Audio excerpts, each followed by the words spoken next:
இப்போ பார்த்தீங்கன்னா கரும்புலேயும் கலப்படம் பண்ண ஆரம்பிச்சிட்டாங்க.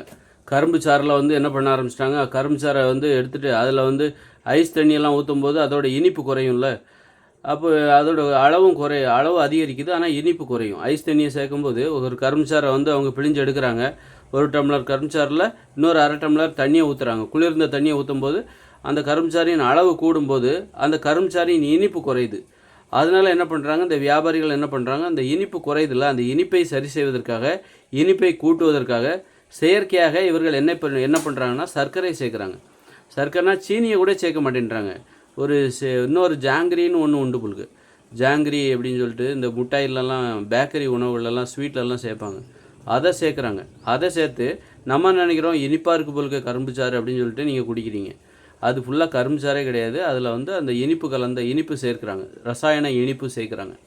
இந்த மாதிரி கரும்பு சாறில் கலப்படம் பண்ண ஆரம்பிச்சிட்டாங்க. அதனால் நம்ம என்ன பண்ணோம், கரும்பு சாறாக குடிக்கிறத தயவுசெய்து நிப்பாட்டிடணும். எப்படின்னா, நம்ம வந்து கரும்பை வந்து கடித்து சாப்பிட்லாம். கடித்து சாப்பிடும்போது நம்மளால் ஒரு முழம் தான் சாப்பிட முடியும். அதுவும் டெய்லியெலாம் ஒரு முழம் சாப்பிட முடியாது, நாக்கு வந்து புண்ணாயிடும். எப்போ வாரத்துக்கு ஒரு வாட்டி சாப்பிட்றதே பெரிய விஷயம்.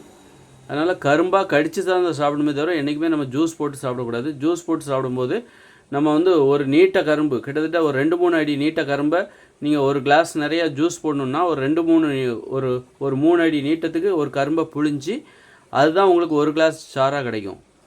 அப்போ நீங்கள் சாப்பிடும்போது அப்போது 3 அடி நீட்ட கரும்பை நீங்கள் சாப்பிட்றீங்க. அதுவே நீங்கள் வந்து கடித்து சாப்பிட்டீங்கன்னா 1 அடி தான் சாப்பிடுவீங்க. 1 அடி உயரத்துக்கு தான் ஒரு கரும்பை சாப்பிடுவீங்க.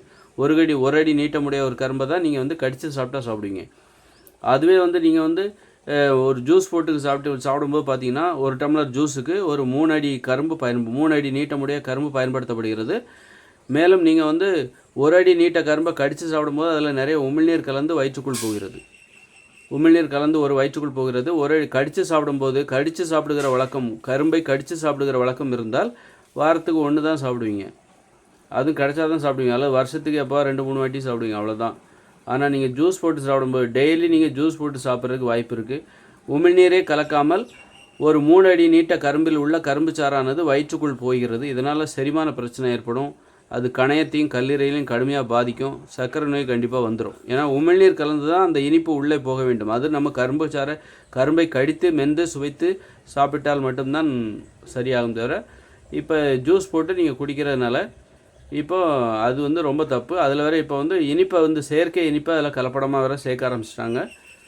அதை வந்து பரவலாக அது ரொம்ப பரவிட்டே இருக்குது இப்போ. அதனால் ஜூஸாக குடிக்காதீங்க, கரும்பை கடித்து மென்று சாப்பிடுங்கள். அப்படித்தான் அது அதில் நிறைய உமிழ்நீர் கலந்து உள்ளே போனால் அதான் உடம்புக்கு ஆரோக்கியம். வியாபாரிகளை நம்பவே கூடாது. வியாபாரிகள் வந்து இப்போல்லாம் வியாபாரிகள்கிட்ட ஒரு நேர்மையே இல்லை. அதனால் வந்து நம்மளுடைய இந்த வியாபாரிகளை நம்பினோன்னு வச்சுக்கோங்க, அதனால் நம்பினா நோய் தான் வரும். அவங்க என்ன பண்ணுவாங்கன்னே சொல்ல முடியாது. எல்லா உணவுகளையும் விஷமாக்கி வச்சுருக்காங்க அந்த வியாபாரிகள். நாட்டு காய்கறிகளெல்லாம் ஹைப்ரிட் காய்கறிகளாக மாற்றிட்டாங்க. நாட்டு காய்கறிகள்லாம் எனக்கு காணாமல் போச்சு, தொலைஞ்சு போச்சு.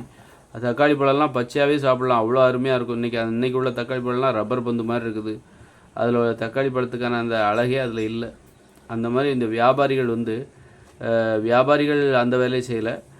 படித்து தான் திறமையை காட்டுறதா நினச்சிட்டு இயற்கையான விஷயத்த மாற்றுறாங்க, அழிக்கிறாங்க. இயற்கையை அழித்து புதுசாக செயற்கையானதை ஒன்று கொண்டு புகுத்துறாங்க.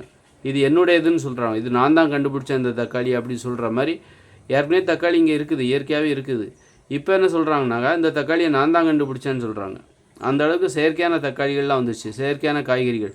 இந்த பீட்ரூட் நான் தான் கண்டுபிடிச்சேன் அப்படின்னு யாரோ ஒருத்தர் சொல்கிறார், காப்பிரைட் வாங்கி வச்சுருப்பார். அந்த மாதிரி கூட இன்றைக்கி இயற்கையானது எல்லாத்தையும் அழிச்சிட்டாங்க. இப்போ இதெல்லாம் மனித இனத்துக்கு அழிவு தான். உணவை அழிக்கிறதும் மனித இனத்தை அழிக்கிறதும் ரெண்டும் ஒன்று தான். உணவை அழித்தால் அப்புறம் ஊட்டச்சத்து இல்லாமல் போயிடும், நோய்கள் வரும். நோய்கள் மூலமாக மனிதர்கள் அழிந்து போவார்கள்.